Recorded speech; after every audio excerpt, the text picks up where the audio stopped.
одним из особенностей этого платья являются вот эти вот бока, в которые женщины, которые, естественно, хотели быть красивее во все времена,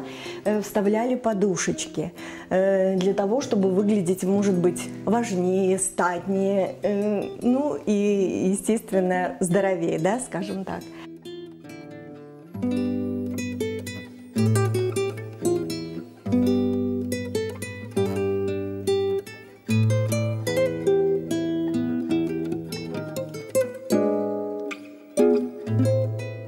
Если женщина не хотела, чтобы выглядеть именно так, как она выглядела с этими подушечками, то она могла убрать эти углы вот так вот вовнутрь, и они очень хорошо по полосочке, вот так оно сгибалось, и они не выходили, даже когда, то есть они были именно сшиты такой формы, что можно было их еще и скрыть, и, естественно, платье уже приобретало другой силуэт.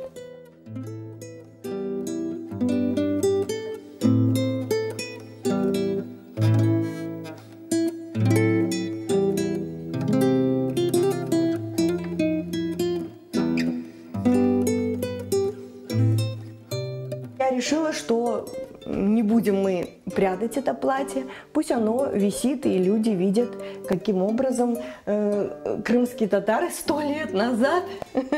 использовали эти платья и шили их, и носили.